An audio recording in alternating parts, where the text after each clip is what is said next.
كرسا عيل زاهنزا جينا زنت قبل كرسا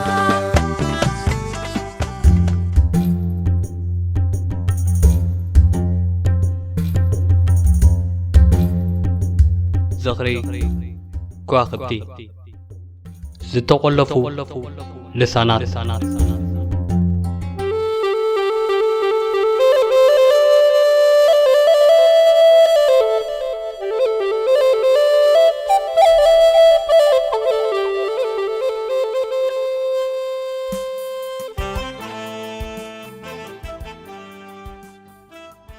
عسرت سنة شحنت شعات ميتن 96 اتنا عامتات تداناويت سنحة هج برس إيرترا استأوجلا علت نبرت أب تحداس هاجر اتوانا ناس انتي بمبال أب سلطان استخويت أودب أب لعله هزبن تقادلتن يوردون زنبرة بدلات يخطلون زنبرة جوجوي بوليسيتات عقب زبهالو اللبايتا تساينو دحر مصنحو عسرت سنة شحنت شعات ميتن 96 مس مقام حق برس لقام لسانات تفتحه بأصبت بتمهارو يونيفرسيتن قدايم تقادلتن زوننا كبيت زمد بستواس لقاح زمسرتا كازيت أتاسسنا أما جمريا نتبو معكنا زينا منقستي أغلبو سنفكو محبران طبعاً قديات إنال على دحر مسلاي دما دحر خوينات نستفتره فلليات تقازا سلفي سعيبا كم لسانتهم نلو تستلبو حربنياتات بمخان المنقستي زقسسن زننقفن صحفات منقاد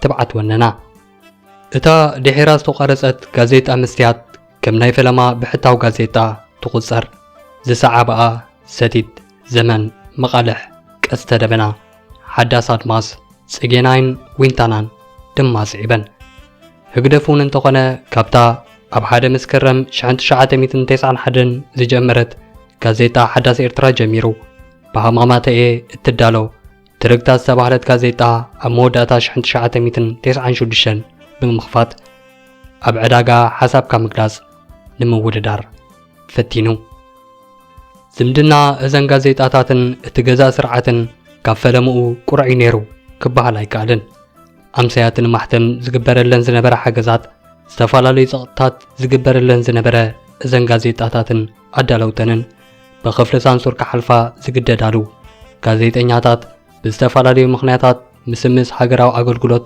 زساقيرو እዋናትውን ብዙሕ ነይሩ እቲ ቁሉዕ ታዲድን ጸቕጥን ዝመጸግን ብፍላይ ድሕሪተን ጋዜጣታት ካብ ኤርትራውያን ምሁራት ንለውጢ ብምጥላብ ናብ ፕሬዝደንት ጸሓፎ ደብዳቤ ምቅልዕን ስዒቡ ዝመጸ ነበረ ኣብ 14 ጥቅምቲ 2000 ዓመተ ምህረት ነታ ደብዳቤ ኣብ ጋዜጣኹም ዘርጊሕኩም ብዝብል ምስምስ ሚልክያስ ምሕረት ኣብ ዮሴፍ መሐመድ ዳዊት ሃብተ ሚካኤል የዕብዮ ገብረ መድህን ሰላም መንግስ ማቴዎስ ሃብተ አብን سمرت أسمرلاشن استبعلو شعات غازيتኛታት تأسرو بوليتيكاوي كتعت نهاره وتوم دحيروم بجوجل 15 استفلتو دليت لوطي ኣብ መንግስታውያን መራኸቢ ብዙሃን ርእይቶም ከይቀርብ ስለዝተኣገደ ብመንገዲ ዘንቢ ሕታውያን ጋዜጣታት ቃለ መሕትታትን መግለጺታትን ከውፅእ ጀመሩ መንግስቲ ብጉልባብ ተዓሊምን ካልእ ምስምስን ኣባላት እተን ጋዜጣታት ምእሳርን ምስዋርን ተተሓሓዘው ኣብ 7 ሰነ 2001 ኮሚቴ ምክልኻል ጋዜጠኛታት ናብ ሚኒስትሪ ፍትሒ ኤርትራ ጉዳይ ደሃዮም ዝጠፍአ 15 ጋዜጠኛታት ክጻረን ደሃዮም ክፍለጥን ዝጠልብ ደብዳቤ ጻሕፈ ፎዚያ ኣብ ሃገራዊ ኣገልግሎት ከም ዘለዎ ሓቢራ ንጹር ደሃይ ከይትህባ ኣቕበጸት 25 ነሓሰ 2001 ዋና ኣሰናዳኢ ጋዜጣ መቐለሕ ማቴዎስ ሃብተኣብ ንደለይቲ ለውጢ ቃለ መሕትት ብምክያዱ ተጨዊታ ኣስረ ድሕሪ ካብ ኮሚቴ ናጽነት ጋዜጠኛታት ዝተገብረሉ ተደጋጋሚ ጸቕጢ ኤምባሲ ኤርትራ ኣብ ኣሜሪካ ማቴዎስ ሃገራዊ ኣገልግሎቱ ኣብ ምፍጻም ከም ዝርከብን መንግስቲ ዝኣሰሮም ጋዜጠኛታት ከም ዘለውን ዝሕብር መግለጺ ሃበ ማቴዎስ ኣብ 1 መስከረም 2001 ደጊሙ ንሓዋሩ ክሳብ ዝስወር ን18 መዓልታት ተፈትሐ ብውሽጢ ግን ኣብ ፈቐዶ ሴሚናራት እቲ ገዛእ ሰልፊ ጋዜጣታት ብሕቲ ኣብ ህዝብን መንግስትን ምፍለያት የምጻእ ስለ ዘለዋ ክዕጸዋ ኣለወን ዝብል ሓያል ጎስጓሳት በቲ ገዛእ ውድብን መሓውራቱን ተጀመረ ጋዜጣ ጽጌናይ ነዛ መልኪታ ኣብ 20 ነሓሰ 2001 ዝሃበተ ግብረ መልሲ ገለ ኸፋሉ ከምዚ ይንበብ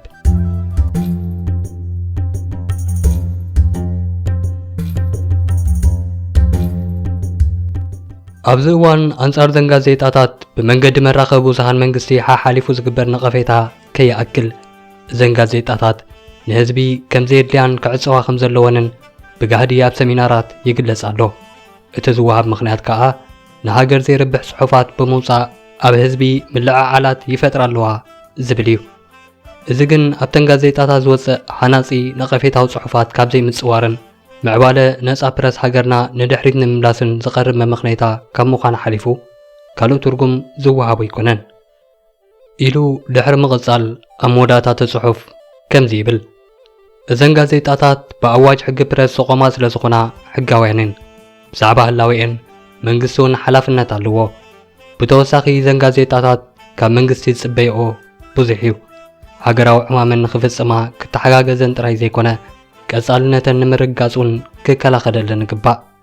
እንተዘይኮይኑ ንመንግስቲ ስለ ዝነቐፈው ብዓይኒ ጥርጣረ ምርኣየን ኣይርብሕን እዩ ጥራይ ዘይኮነ ነቲ ባዕልኻ ዘውፃእካዮ ሕጊ እውን ምፍራስ እዩ። ካብዚ ዙምባ ኣረዳድኣ ተበጊስካ ኣብ ልዕሊአን ዝውሰድ ስጉምቲ ድማ ኣብ ክንዲ ፍታሕ ንኻልእ ጸገማት ጠንቂ ከይከውን ጥንቃቐ ከድሊ እዩ ብምባል ጋዜጣ ጽጌናይ ርእይቶ ኣኽድምድምን ከላ ጋዜጣ ቀስተ ደመና እውን ብወገና ሓደ ሰሙን ቅድሚ ተዓፈና ከምዚ ኢላ ነበረት። ህዝባዊ ርክባት ሚኒስትር ዜና ኣብ ናይ ትማሊ ሰሉስ 11 መስከረም ሕታም ጋዜጣ ሓዳስ ኤርትራ በብሕታውያን ጋዜጣታት ብሕጊ ዝሕተተኦ ጉባእ ኣይፈጸማን ብዝብል ኣርእስቲ ወፂኡ ዘሎ ዜና ውፃእ ሓሶት ምዃኑ ጋዜጣታት መቓልሕ፣ ጽጌናይ ከምኡውን ጋዜጣ ቀስተ ደመና ይሕብራ ብምባል ዝቕጽል ብዛዕባ እቲ መንግስቲ ንጠቐነ ልዕልዎ ዝነበረ ናይ ግብሪ ጉዳያት ዝትንትን ርእሰ ዜና ሒዛ ወፂያ ምንባራ ይዝከር።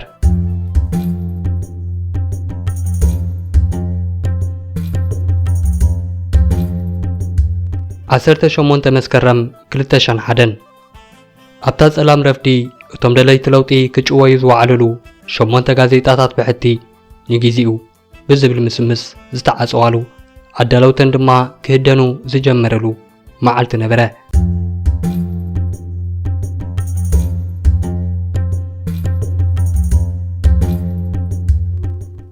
እዚ ድምፂ ሓፋሽ ኤርትራ እዩ። ሰላምታና ይብጻሕኩም ዝኸበርኩም ሰማዕቲ ንሎሚ ሰሉስ 18 መስከረም ዜናን ጸብጻብን ነቕርበልኩም። ጋዜጣታት ብሕቲ ሕጊ ሃገርን ሕጊ ፕረስን ብምጽራረምን ብሕጊ ንኽሰርሓ ንዝተዋህበን ተደጋጋሚ ምዝኻኽርን ዕድልን ብምብጻገን ካብ ሎሚ 18 መስከረም 2001 ጀሚረን ንግዚኡ ደው ንኽብላ መንግስቲ ኤርትራ ወሲኑ ኣሎ።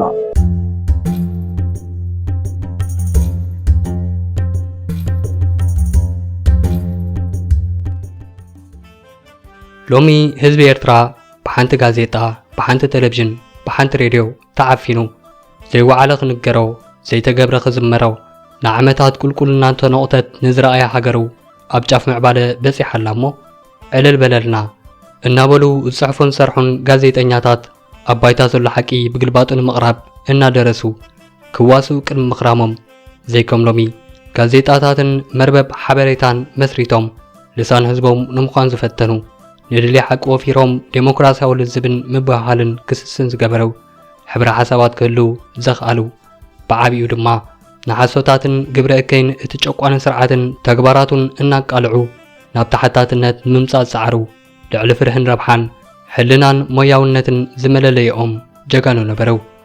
ብሕጊ ተገዚኦም ዝሰርሕዎ ንምዕባለ ሃገር ዝኣደንዎ ጉዕዞኦም ተጨውዩ ብዘይ ክስን ፍርድን ብዘይ ጠበቓን መጓትን ንምሕሳብ ብምድፋሮም ጥራይ ገበን ተቖጺሩ ብዝተጨውይዎ ዘይተመልሱ ሶሞያ ፕረስ ኤርትራ ከዋኽብቲ ነበሮ እሞ ኣብቲ ዝኽሪ ከዋኽብቲ ኢልና ዝሰየምናዮ መደብና ውዕሎ እዞም ብዘይ ሓይጣቶም ዝተፈርዱ ከዋኽብትና ክሳብ ብሰፊሕ ንምለሶ ካልእ ይትረፍ ኣይረሳዕናኩምን ንምባል ብዘኽእል ደረጃ ክንዝክሮ ኣንቂድና ኣደና። እዚ መደብ ሙሉእ ዛንታ ጉዕዞ ጨውያ ናጽነት ሓሳብካ ምግላጽ ኣብ ኤርትራ ኣይኮነን። ነቶም ብተመሳሳሊ ምኽንያት ናብ ኣብያተ ማሕበር ዝወረዱ ግዳያት እውን ኣይውክልን።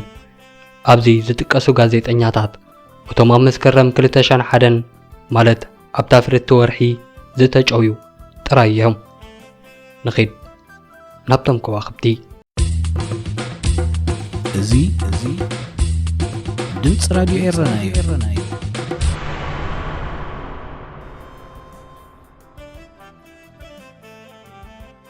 ዳዊት ኢሳ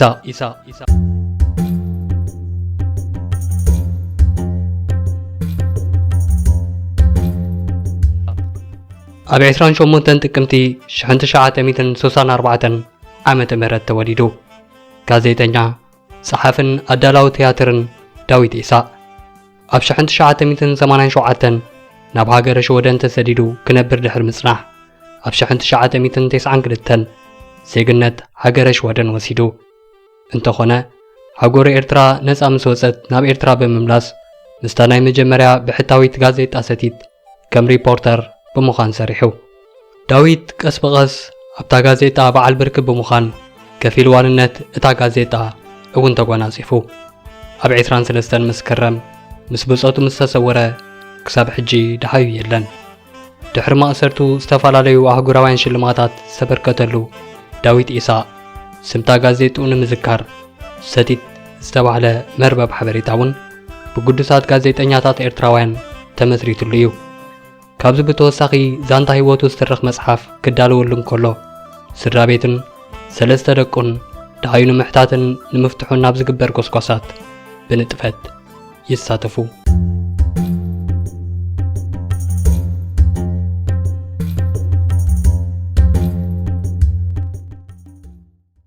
አማኑኤል አስራት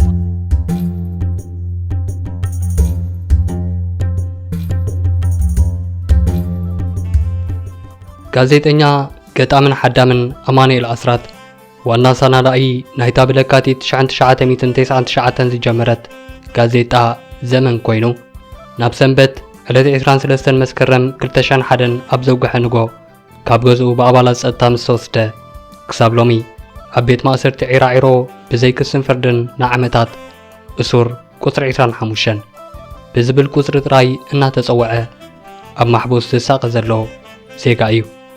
ኣብ 1971 ካብታ 7 ቆልዑ ዝወለደት ስድራ ቤት ኣስራት መብራህቱን ኣብርሃ ጼና ሃይለን ኣብ ኣስመራ ዝተወልደ አማኑኤል ምንኣስ በኽሪ ኮይኑ መባእታ ኣብቲ ሽዑ ሰሜናዊ ተባሂሉ ጽዋዕ ዝነበረ ማእከላይ ደረጃ ቤት ትምህርቲ ሽወደን ኣኽርያ ካልኣይ ደረጃ ድማ ኣብ ሳንታኣና ናይ ሎሚ ቤት ትምህርቲ ሰማዕታት ተማሂሩ ወዲኡ።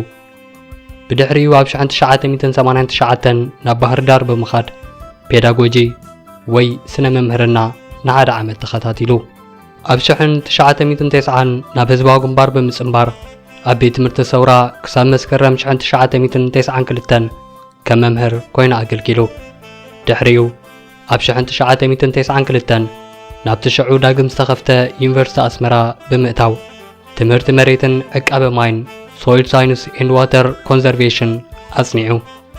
አማኑኤል ስድራ ቤቱን ናይ ቀረባ ኣዕሩኽቱን ከም ዝምስክርሉ ንኻልኦት ክረድእን ንሰብ ክሕግዝን ዝያዳ ጸዓት ዘጥፍእን ብውልቁ ኸጽንዕ ዘይርአን ዳኣይ እምበር ከም ኣብ ካልእ ዓውዲ ዝነበሮ ትኩርነትን ትዕደልትን ኣብ ትምህርቲ እውን ጸብለልታ ስለ ዝነበሮ ብዝለዓለ ነጥቢ ተመሪቑ። ድሕሪ መመረቕትኡ ኣብ ሚኒስትሪ መሬት ማይን ኣከባብን ክሰርሕ ድሕሪ ምጽናሕ ድማ ኣብ ደቡባዊ ኩናት ኢትዮ ኤርትራ ከቲቱ ኣብ ኣሃዱ ሃንደሳ ተመዲቡ ክሳብ ግዜ ማእሰርቱ ይሰርሕ ነይሩ። አማኑኤል ብዝያዳ በቲ ኣብ ምዕባል ስነ ግጥሚ ትግርኛ ዝገበሮ መሪሕ ኣበርክቶ ይልለ። ብፍላይ ድማ በቲ ምስ ገጣሚ በየነ ሃይለ ማርያም ኣላይ ፊልምን ደራስን ኤፍሬም ካሕሳይ ወዲ ኳዳን ብምዃን ኣብ ጥሪ 2001 ቁርሲ ቀዳም ኣብቲ ዓሞት ብእትብል መደብ ዝጀመሮ ምትእኻብ ስነ ጥበባውያን እዛ ብንእሽቶ ምትእኻብ ኣዕሩኽ ብዘተ ግጥምታት በየነ ሃይለ ማርያምን ዝጀመረት መደብ ቀስ ብቐስ ናብ ብዙሓት ከተማታት ኤርትራ እናላሕመት ቀጺላ። እዛ ብቐንዱ ብተገዳስነት መስረታን ካብ ጅባታቶም ዝወፅእ ዝነበረ ንኣሹ መዕበሲታትን ነዊሕ ዝተሳለየት ሰሙናዊት መደብ ሓያሎ ኣጋይሻ እንጊዳ ኣሰምሮታት ዓዲማ ንጀመርቲ ምስራሓቶም ከም ዘላልዩ ጌራን ንሓያሎ ኣብታ ዓውዲ ተገዳስነት ዝነበሮም ከዓ መራኸበ ኮይናን ክሳብ ንሳን ኣባላታን እውን ዝዕፈኑ ድማ ንነዊሕ ቀጺላ። አማኑኤል ኣብ መበል 31 ዓመቱ ምስ ተጨውየ ክሳብ ሎሚ ዝቐረበሉ ክስ የሎን። ክሳብ ሎሚ ዘለዎ ቦታ ህላውነቱ ይኹን ዳሃዩ ንቤተሰቡን ህዝቡን ኣይተነግረን።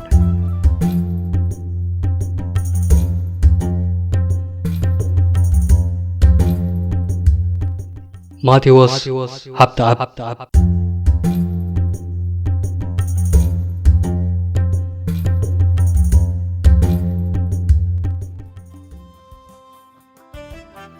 ዋና ሰናርኢ ጋዜጣ መቐለሕ ማቴዎስ ሃብተኣብ ብዝያዳ በቲ ማቹ ዝብል ቅጽል ስሙ ይፍለጥ። ኣብ 1971 ኣብ ከተማ ኣስመራ ኣብ ጎዳይፍ ተወሊዱ ዓብዩ። ንሱ ካብቶም ድሕሪ ናጽነት ኣብ ዩኒቨርሲቲ ኣስመራ ኣትዮም ትምህርቶም ዝጀመሩ ናይ መጀመርያ ተምሃሮ እዩ። ኣብ 1997 ብዓውዲ ስነ ሕሳብ ካብ ዩኒቨርሲቲ ድሕሪ ምምራቑ በቲ ካብ ህፃንነቱ ዝነበሮ ናይ ምንባብን ምጽሓፍን ዝምባለ ተደሪቑ ናብታ ውልዶ ብሕታዊት ጋዜጣ መቐለሕ ተጸንቢሩ ኣብ ሓጺር ግዜ ክሳብ ዋና ኣሰናዳኢ ብምዃን ሰሪሑ። ማቹ ኣባል ሃገራዊ ኣገልግሎት ኮይኑ ነቲ ብመንግስቲ ኣብ ልዕሊ ናይ ብሕቲ ጋዜጣታት ዝግበር ዝነበረ ጸቕጢ ኣቐዲሙ ዝተቃወመ ብፍላይ ድማ ነቲ ስፖርታውያን ስነ-ጥበባውያን ወዘተ ኣባላት ሃገራዊ ኣገልግሎት ሞያውያን ተባሂሉ ካብ ሃገራዊ ኣገልግሎት ክፋነው ከለዉ ጋዜጠኛታት ንምንታይ ሞያውያን ተባሂሎም ዘይተለቁ ብምባል ዘለዓሎ መጎተ ኣብ ዓይኒ ኣህዱኡን ሓይልታት ጸጥታን ኣትዩ ዝተፈላለዩ እስራት ከጋጥሞ ድሕሪ ምጽንሑ ኣብ 23 መስከረም 2001 ማቴዎስ ኣብ መበል 30 ዓመት ዕድሚኡ ምእንተ ሞይኡ ተጨውዩ። ገለ ጸብጻባት ከም ዝሕብርዎ ኣብ 2005 ኣብ ቤት ማእሰርቲ ዒራዒሮ ምስ ውኡን ብህይወት ከም ዘየለን ይንገር።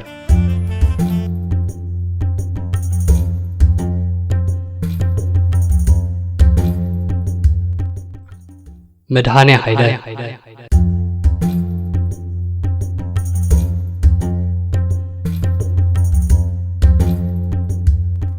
ኣብ 1971 ኣብ ዕዳጋ ሐሙስ ኣስመራ ተወሊዱ።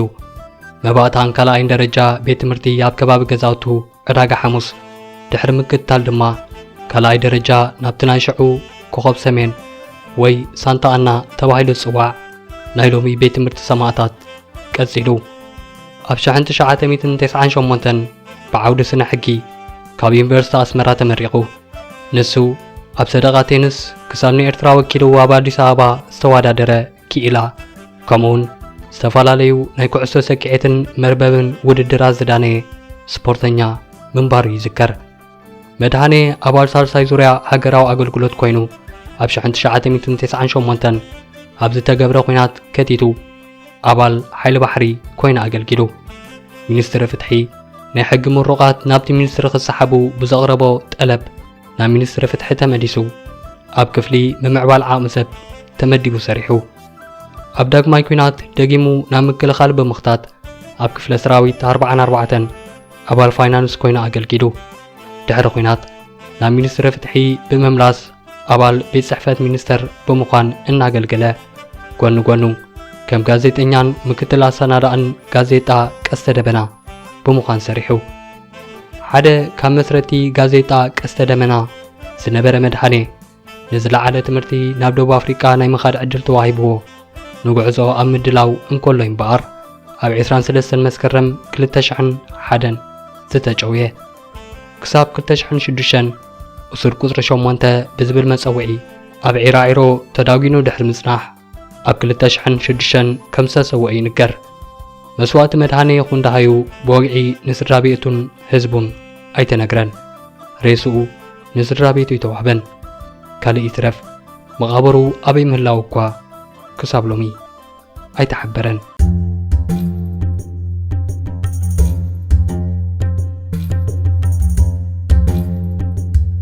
ፍስሃየ ዮሃንስ ጀስዋ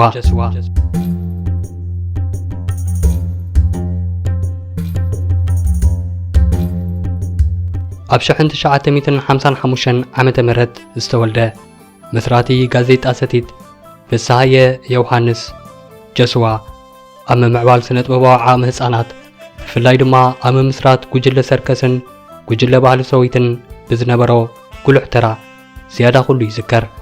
ተጋዳላይ ህዝባዊ ግንባር ሓርነት ኤርትራ ዝነበረ ፍስሃየ ብዝያዳ በቲ ጀስዋ ዝብል ቅጽል ስሙ ይልለ። ድሕሪ ናጽነት ኣብ መጀመርያ 1990ታት ናብ ጋዜጠኝነት ዘድሃበ ጀስዋ ኣብ 1994 ጋዜጣ ሰቲት መስሪቱ ነቲ መንግስታውያን ማዕከናት ዜና ተባሒቱ ዝጸንሐ ሜድያ ኣማራጺ ፈጢሩ ምስ ኢሳያስ ጸጋይ ብምዃን ጉጅለ ባህሪ ሸዊት ዝመስረተ በዓል ራእ ድማ ነይሩ። ካብዚ ሓሊፉ ማሕበር ጋዜጠኛታት ኤርትራ ንኽምስረት እውን ልዑል ኣስተዋጽኦ ገይሩ። ፍሳሐ ጀስዋ ኣብ 27 መስከረም 2001 ካብ ፖሊስ ንዝቐረበሉ መጸዋዕታ ተቐቢሉ በዓሉ ናብ ፖሊስ ኣምሪሑ።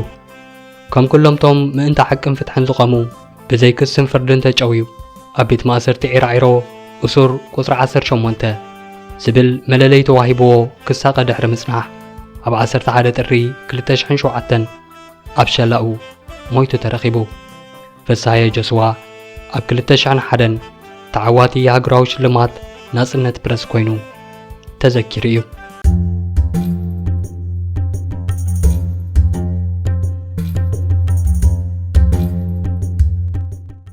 ስዩም ፀሐየ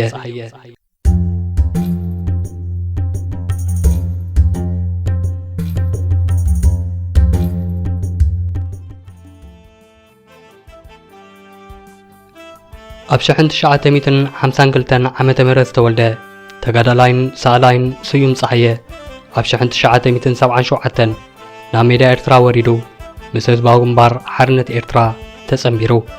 ዝተፈላለዩ ህሞታት ቃልሲ ብኻሜርኡ ዝሰነደ ስዩም ከም ጋዜጠኛ ብምዃን እውን ኣገልጊሉ። ብዝያዳ በታ ድሕሪ ስርሒት ፈንቅል ዝሰርሓ ቅብፀት እትብል ሰነዳዊት ፊልም ይዝከር። ድሕሪ ናጽነት እውን ከም ዳይሬክተር ቴሌቪዥን ኤርትራ ማለት ኤሪቲቪ ኮይኑ ዘገልገለ ተጋዳላይ ስዩም ካብ መዙ ተፋንዩ ዝተፈላለየ ሰነዳውን ልበወለዳውን ፊልምታት ኣብ ምስኣልን ምድላውን ብዓብዪ ድማ ንፊልሚ ኤርትራ ኣብ ሲኔማታት ኣብ ምእታውን ከም ሞያ ከጉላዕላዕ ምግባርን ልዑል ተራ ተጻዊቱ። ካብዚ ብተወሳኺ ኣባል ጋዜጣ ሰቲት እውን ነይሩ። ኣብ 21 መስከረም 2001 ምስ ተጨወየ ክሳብ ሕጂ ዳሃ ይፍለጥን። በዓል ሓዳርን ኣብ ብኽልተ ውልዳትን ዝኾነ ስዩም ኣብ 2007 ብጋዜጠኛታት ብዘይዶብ ኣብ ዝተዳለወ ሽልማት ተዓዋቲ ናጽነት ፕረስ ኮይኑ ኣብ 2013 ጓል ሓብቱ ቬኔሳ ፀሐየ ብዝመስረተቶ ዋንደይ ስዩም ዝብል ነፃ ማሕበር ስሙ ወትሩ ክዝከርን ብስሙ ዝተፈላለየ ንሰብኣዊ መሰላት ኣብ ኤርትራ ዝጣበቕ ስራሓትን ይካየድ።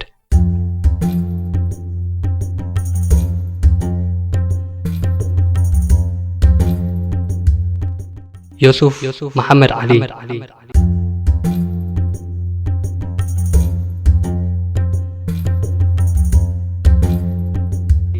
ዋና ኣሰናዳኢ ጋዜጣ ጽጌናይ ዮሱፍ መሐመድ ዓሊ ኣብ 1955 ኣብ ከተማ ኣስመራ ተወሊዱ።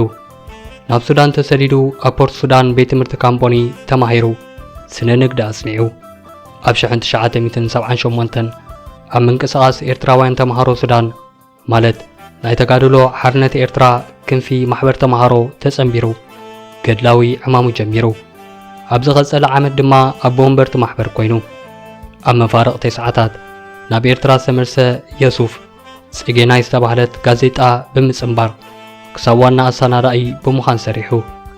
ዮሱፍ ነቲ ብሚኒስትሪ ዜና ዝወፀ ጋዜጣታት ቅድሚ ናብ ሕትመት ምብጽሕን መደባትን ሳንሱር ክግበር ቅዳሕ ክልእካ ኣለወን ዝብል ሓሳብ ብትሪ ካብ ዝተቃወሙ ሰባት ነይሩ። ናይ ምርኣይ ጸገም ዝነበረው ዮሱፍ ኣብ 19 መስከረም 2001 ተጨውዩ። ክሳብ ሕጂ ብወግዒ ዘቐረበሉ ክሲ የለን። ንዓመታት እሱር ቁጽሪ 9 እናተጸውዐ ኣብ ቤት ማእሰርቲ ዒራዒሮ ክሳቐ ድሕሪ ምጽናሕ ኣብ 13 ሰነ 2006 ኣብ ማእሰርቲ ከም ዝተሰውዐ ይንገር። እቲ መላኸ ስርዓት ክሳብ ሕጂ ናሃለዋቱ ኣመልኪቱ ዝሃቦ ሓበሬታ የለን።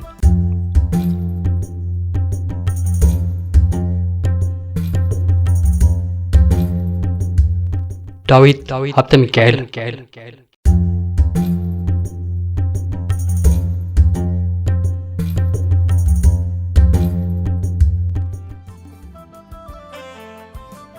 መስራትን ምክትል ኣሰናዳእን ጋዜጣ መቐለሕ ዳዊት ሃብተ ሚካኤል ካብ ዩኒቨርሲቲ ኣስመራ ብዓውዲ ፊዚክስ ተመሪቑ። ኣብ 21 መስከረም 2001 ካብቲ ዝምህረሉ ዝነበረ ቤት ትምህርቲ ተጨውዩ። ብእሱር ቁጽሪ 12 እናተጸውዐ ኣብ ዒራዒሮ ጸኒሑ። ዳዊት ዝተፈላለዩ ናይ ስነ አእምሮ ናይ ጥዕና ጸገማት ገይሩ ሰአንግቡ ሕክምናዊ አቃልቦ ግዳይ ዝተፈላለዩ ጸቕጥን ስነ አእምራዊ ሕማምን ኮይኑ ምህላው ይንገር።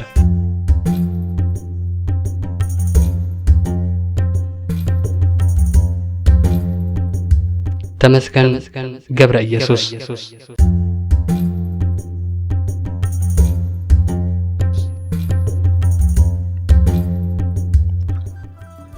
ኣብ 1935 ዓመተ ምህረት ዝተወልደ ጋዜጠኛ ስፖርትን አባል ቦርድ ዳይሬክተራትን ጋዜጣ ቀስተ ደበና ነበር። ተመስገን ገብረ ኢየሱስ ኣብ 20 መስከረም 2001 ተጨዊቱ ተኣሲሩ ብወግዒ ክሱን ሃለዋቱን ኣይፍለጥን። ካብቲ ስርዓት ዘምኖ ተኣሰርቱ ነበር ግን ክሳብ 2008 ኣብ ቤተ ማእሰርቲ ዒራዒሮ ተዳጊኑ ድሕሪ ምጽናሕ ናብ ቤት ማእሰርቲ ደሴታ ዳህላክ ከም ዝተሰጋገረ ይሕብሩ።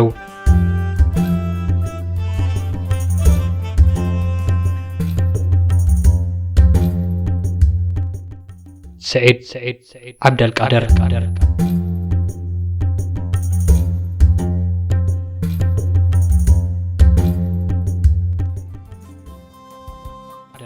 ጋዜጠኛ سعيد عبد القادر ኣብ 1997 ተወሊዱ መስራትን ኣሰናዳእን ጋዜጣ ሓዳስ ኣድማስ ዝኾነ سعيد ዝተወሰነ እዋን ከም ጋዜጠኛ ሓዳስ ኤርትራ እውን ነይሩ። ብተወሳኺ ወናኒ ትካል ሕትመት ስድራ ዝነበረ سعيد ኣብ 20 መስከረም 2001 ድሕሪ ምጭዋዩ ብወግዒ ዝተዋህበ ንኽሱን ፍርዱን ወይ ሃለዋቱ ዝምልከት ሓበሬታ የለን። ካብቲ ስርዓት ኣምሊጦም ዝወፁ ኣሰርቱ ነበር ግን እሱር ቁፅሪ 24 سعيد عبد القادر ኣብ 20 መስከረም 2001 ዓብደልሐመድ ዒራዒሮ ከም ዝተሰውአ ይሕብሩ። ክቡራት ተኸታተልትና ካብቲ ባሕሪ ዛንታታት ቁንጣሮ ኣልዒልና ካብቶም ኣላፍ ግዳያት ብኣጻብዕ ዝቑጸሩ እናጠቐስና ከነካይዶ ዝቐነና ዝኽሪ ከዋኽብቲ ብፍሉይ ነቲ ብG15 ዝፍለጥ ምንቅስቓስ ናይ 2001 ኣተኪሩ ከምኡውን ኣብታ ፍርቲ ወርሒ መስከረም ጥራይ ምስተኣስሩ ግዳያት ዘኪሩ ናብ ምጥንቓቕ ገጹ ይኸይድ ኣሎ።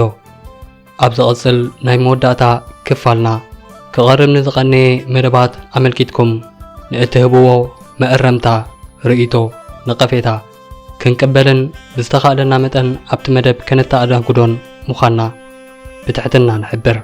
ክሳብ ሽዑ ዘለኣለማዊ ዝኽሪ ነቶም ግዳያት